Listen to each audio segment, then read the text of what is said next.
Irmãos, é muito bom estar com vocês e principalmente é muito bom estar com vocês para adorar e exaltar o nome santo do nosso Deus. E eu tenho certeza que Ele falou o seu coração através do louvor, através desse momento de oração. E eu tenho certeza que Ele vai falar também com você através dessa mensagem. Eu iniciei aí uma série de palavras intituladas Emoções de Deus. E Deus colocou no meu coração para falar sobre esse tema, porque a gente vê Deus de uma forma tão distante daquilo que Ele é. Não sei você, mas foi isso que Deus falou comigo. Porque quando nós falamos de emoção, é algo que está em Deus também. E quando nós analisamos a palavra de Deus com essa visão, nós enxergamos as emoções de Deus. Nós observamos os comportamentos de Deus nessa perspectiva. Claro que quando se fala aí de tristeza, eu não vou estar abordando aqui as questões psicológicas, não vou estar abordando nessa área, mas falar para vocês e compartilhar com vocês a questão mais devocional. Como que nós analisamos esses aspectos? E para analisar, é necessário que a gente primeiro olhe para dentro de nós. Como que você se sente quando deixa alguém triste? Qual é o seu sentimento quando você chateia alguém, ver que ela fica bastante triste com aquela ação que você fez? Qual é o seu comportamento? Aí nós vemos que Deus criou as pessoas humanas com emoções, sentimentos e afetos que são importantes para as suas vidas e suas relações com Deus. Se nós temos tudo isso, se nós temos também essas emoções, foi porque Deus colocou em nós. E se Deus colocou em nós, e a palavra diz que Ele nos fez imagem e semelhança dEle, isso nos traz um forte indicativo que Deus também tem essas emoções. E aí, outra pergunta: como que você se sente quando alguém te deixa triste? O que você faz com essa tristeza? Hoje, na nossa atualidade, uma palavra, um título que está bem atual, é a saúde mental. E as pessoas têm entendido que saúde mental é a ausência de tristeza, é a ausência da raiva, é a ausência da ira. Mas na realidade a saúde mental, ela está ligada a suas atitudes. Como que você faz, quais são as suas ações diante desse sentimento que bate à sua porta? Qual é a sua atitude diante de uma tristeza? Como que você somatiza isso na sua vida diária? Aí eu quero te levar a outra reflexão. Vamos imaginar Deus lá no início, antes de criar tudo. E Ele olha, e Ele planeja, e Ele fala: eu quero criar o mundo. E o mundo vai ter grandes belezas, grandes maravilhas. Mas eu vou formar também um ser para ter relacionamento comigo. E dentro desse relacionamento vão gerar isso que eu estou falando para vocês. Vai gerar o amor, vai gerar a amizade, vai gerar tudo isso, mas também um ao outro pode se machucar. E Deus viu isso lá no início, pelos seus atributos. Quais são eles? Deus é onisciente, onipresente, onipotente. Então Deus poderia tirar tudo isso e falar assim: não, eu não quero sentir isso. Mas Ele falou assim: não, mas eu quero ter o relacionamento. E para ter esse relacionamento, eu quero sentir essa emoção também. Eu quero sentir o que os meus filhos vão passar para mim. E é isso que a gente faz no momento da nossa adoração, no momento da nossa súplica, no momento que nós buscamos estar em intimidade com Deus. Nós transmitimos isso.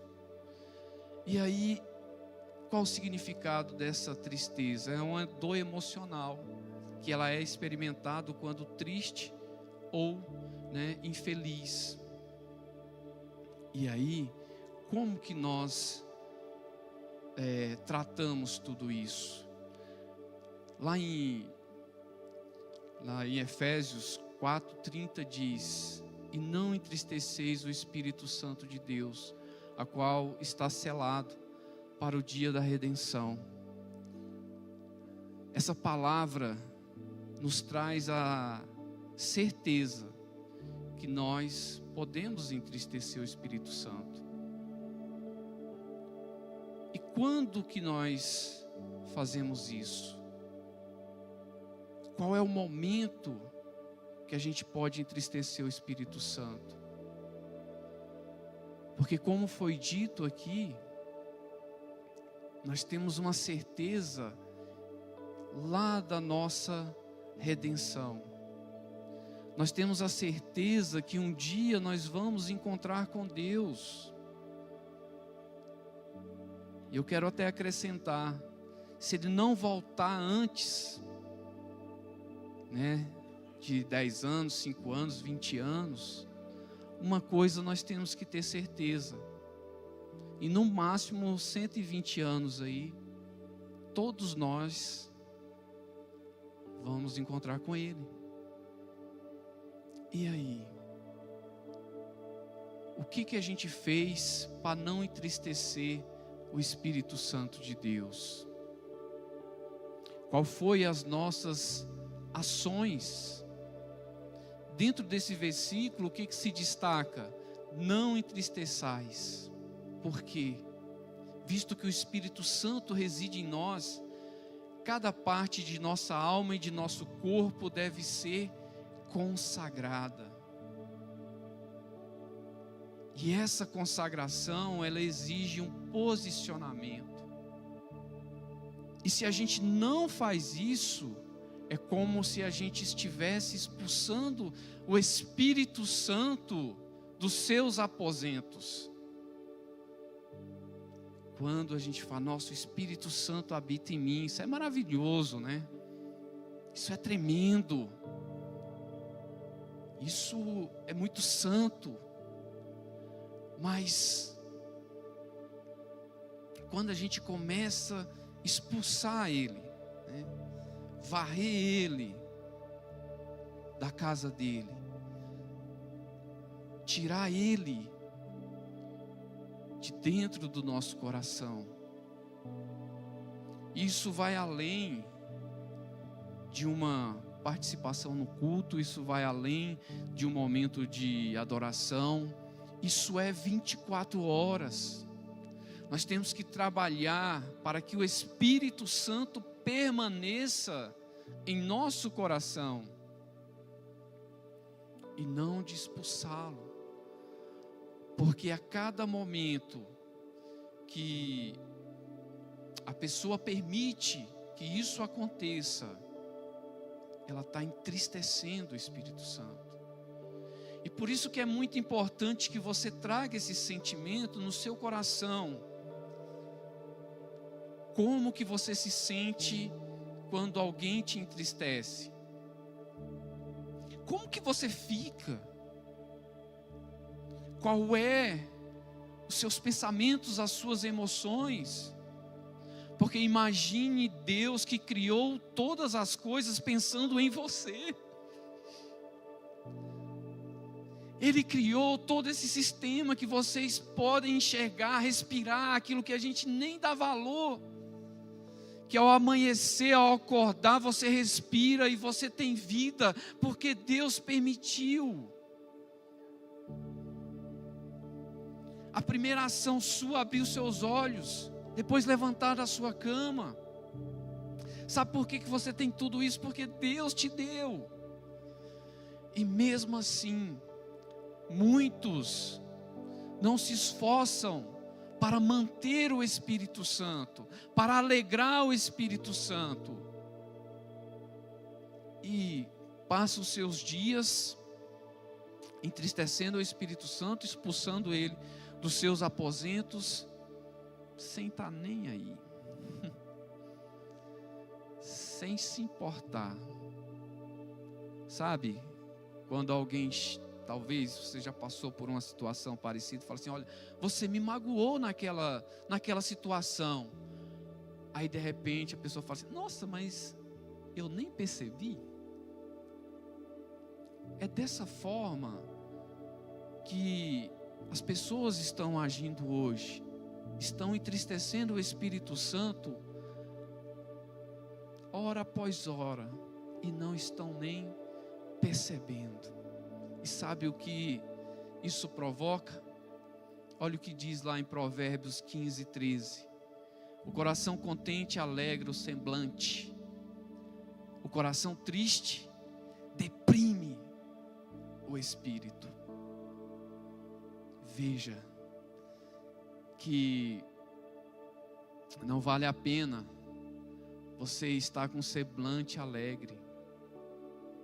Muitas pessoas estão tristes espiritualmente, amarguradas espiritualmente, porque tem expulsado o Espírito Santo dos seus aposentos, tem entristecido, o Espírito Santo. E mesmo que você não dê bola, mesmo que você fale: não, isso é bobagem, isso não existe, essa questão aí de Deus, de demônios, de inferno, de céu, não existe. Pode não existir para essa pessoa, mas ele continua sendo real. O mundo espiritual, a salvação, tudo isso que nós aprendemos, independentemente se a pessoa acredita ou não, ela não vai deixar de existir. A morte vai existir. Ela existe, ela é real, como eu acabei de falar. Uma hora, todos nós vamos prestar conta a Deus. Independentemente se você acredita, se você não acredita. Se você não liga de entristecer ou de alegrar o Espírito Santo, irmãos, isso vai acontecer. É real.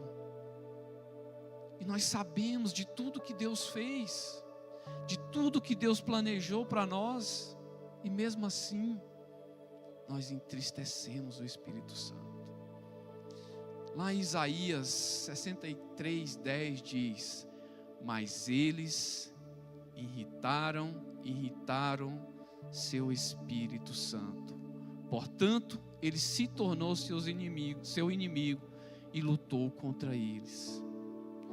No contexto de Isaías, uma nação que caminhou na presença de Deus, viu as maravilhas de Deus, viu tudo que Deus fez através de Saul, Davi, Salomão.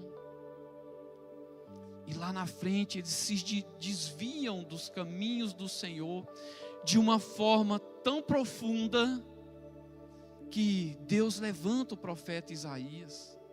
Isaías fala: olha, o boi conhece o seu dono, O jumento conhece a sua manjedoura, mas o meu povo não tem me conhecido. Foi dito hoje aqui, nós estamos vivendo o tempo de Noé, é verdade, mas com uma diferença. No tempo de Noé não tinha acontecido um exemplo tão grande como aconteceu com Noé. Hoje nós temos todos esses exemplos.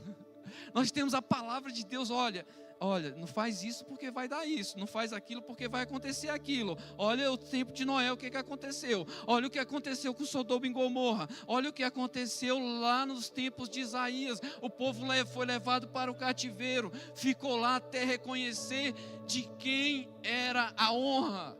Nós temos todos esses exemplos, mas mesmo assim, nós continuamos entristecendo o Espírito Santo. Eu não estou entendendo, gente. Será que nós vamos ficar tão alienados? Será que nós vamos ficar tão distante do propósito de Deus? Nós vamos ficar tão distante do sonho de Deus? Porque quando nós trabalhamos em santificação, a cada momento que nós nos aproximamos da glória de Deus, é também revelado a nós os seus planos. E não é só crescer, multiplicar, ter bênçãos financeiras, isso é consequência. Deus tem um plano espiritual para as nossas vidas, muito mais além do que nós estamos enxergando hoje. Mas a diferença é como que nós nos comportamos. E existe o sofrimento da tristeza. Eu quero falar alguns pontos para vocês aqui. Primeiro, diz assim lá em João, capítulo 11, versículo 33 e 34. Quando Jesus, pois, a viu chorar, e chorava também os judeus que vinham com ela, comoveu-se o seu espírito e conturbou-se e disse: onde o pusestes? Eles disseram-lhe: Senhor, vem e vê. Esse contexto aqui é a morte de Lázaro. E Jesus era amigo de Lázaro, de Marta, de Maria, ou seja, dos irmãos ali.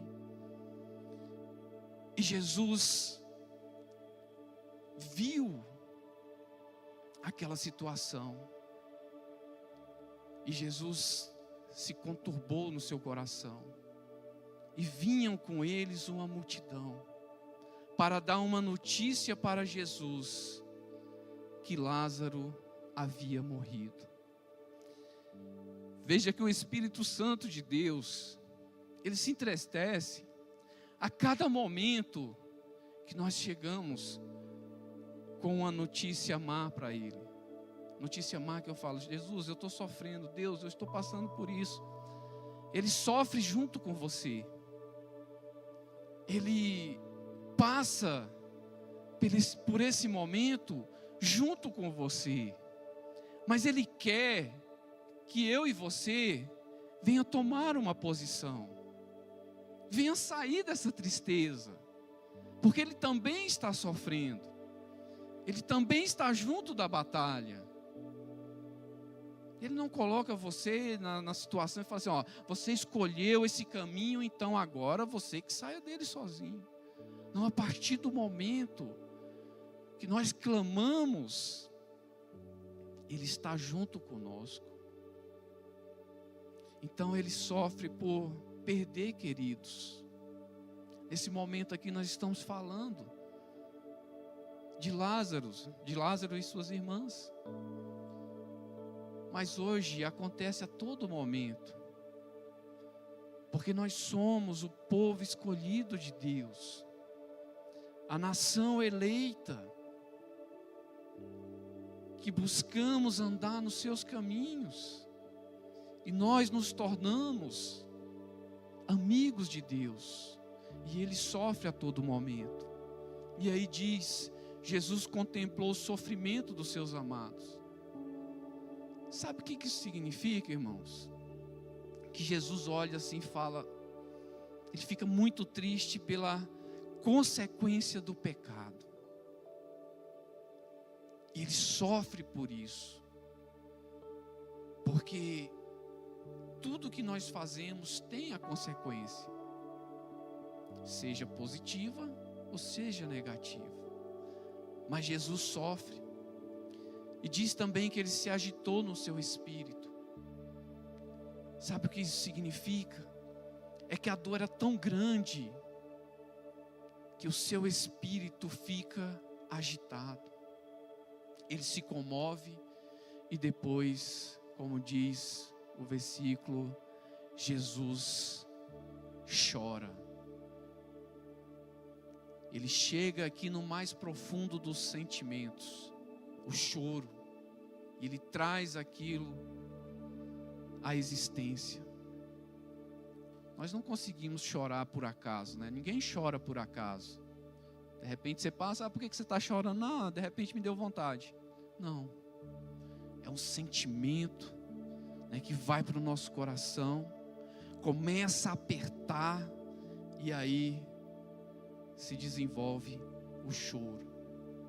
E diz que Jesus chorou. O que nós estamos fazendo para que Jesus chore? Para que Jesus olhe e fale assim: nossa, o pecado causou tudo isso. Então a tristeza por ver o seu povo em dureza de coração. Quando o coração fica duro, fica resistente, a pessoa ela não quer mais abrir o seu coração para ouvir aquilo que Jesus está a dizer. E Jesus tem esse sentimento, né, ao se aproximar de Jerusalém. E diz lá o versículo lá em Lucas 12, 41 ao 44.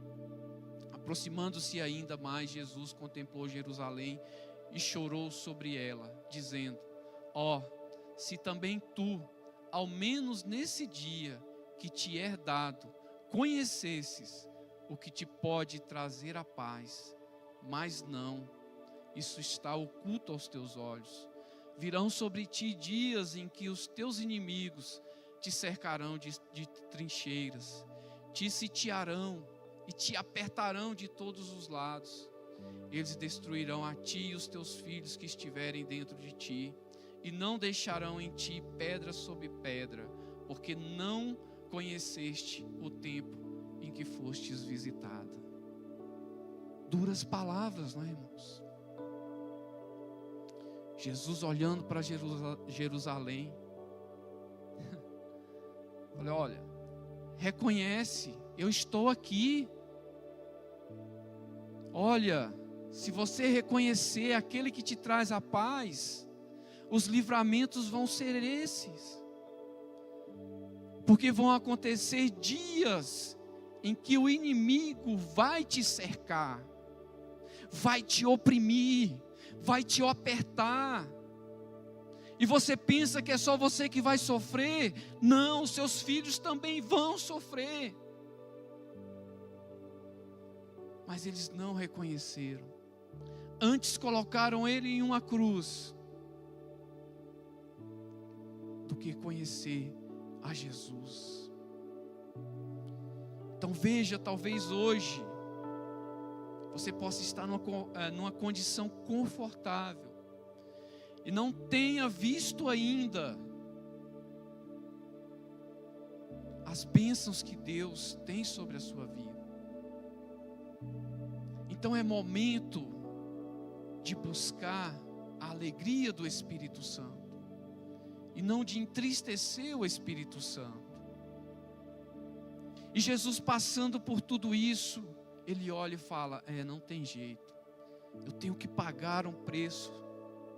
Aquilo que foi planejado, eu tenho que continuar nesse propósito.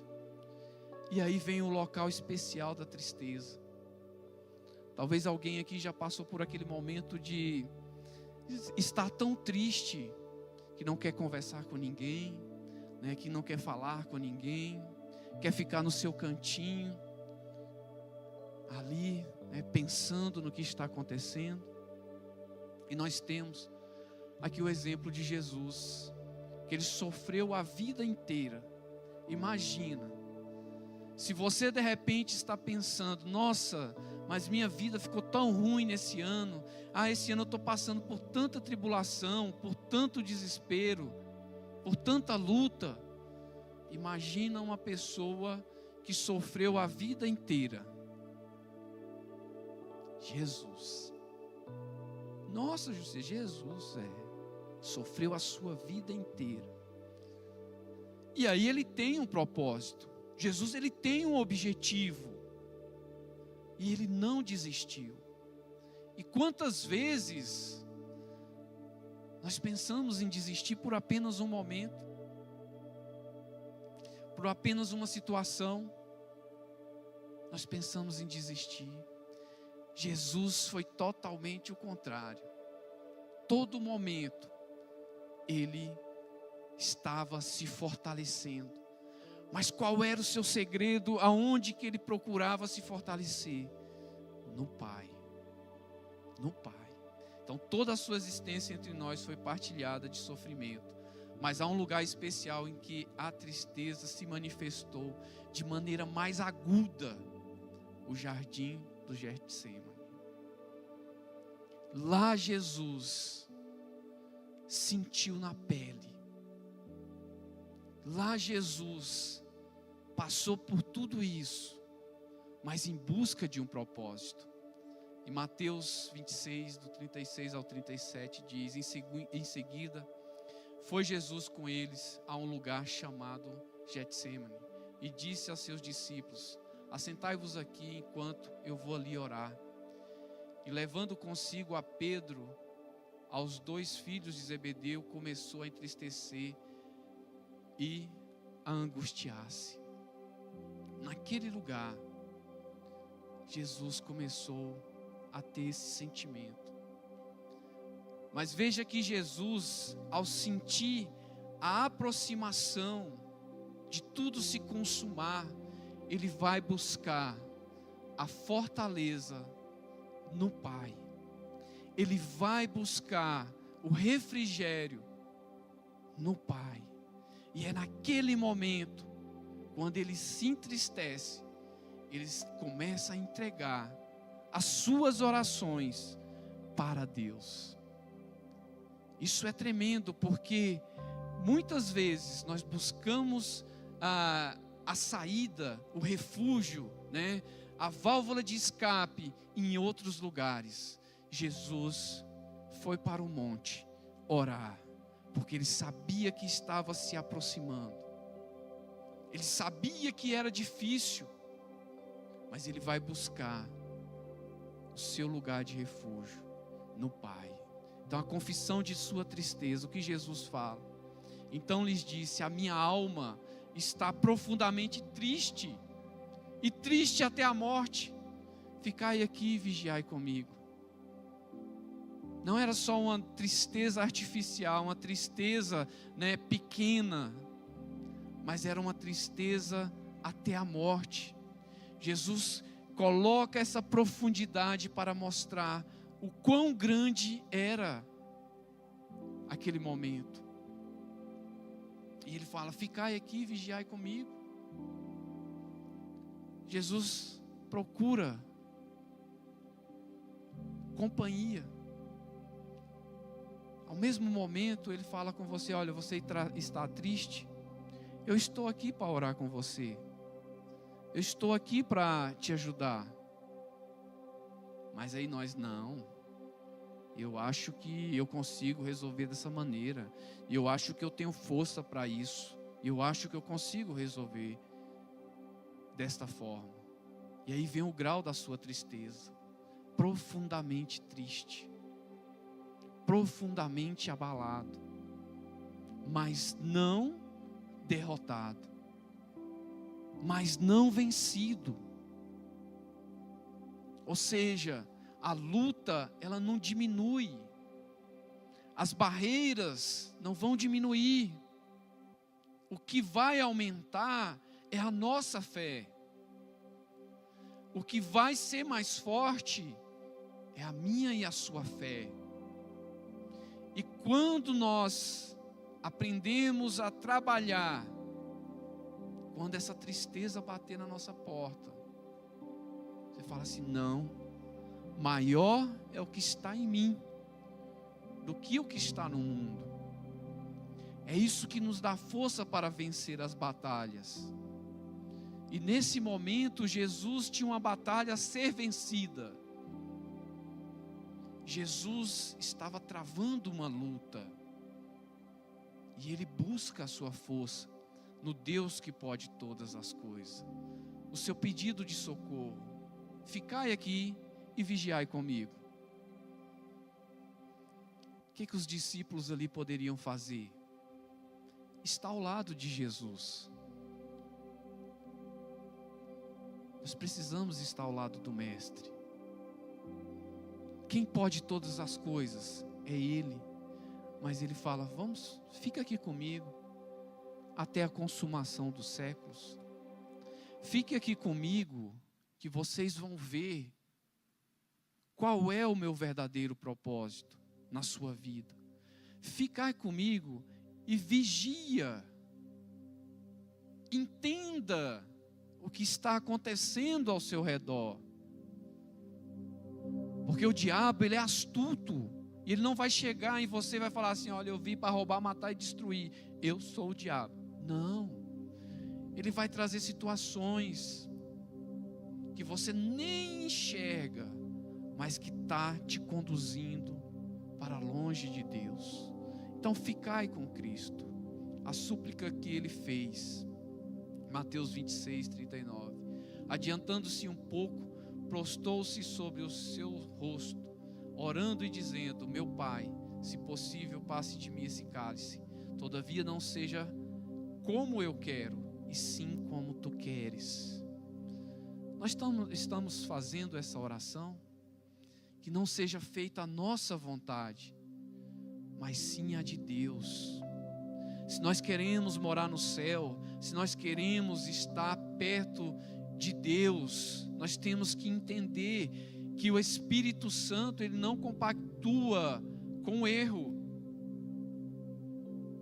E assim como nós enxotamos ele da nossa vida, a justiça de Deus não permite que entre no seu reino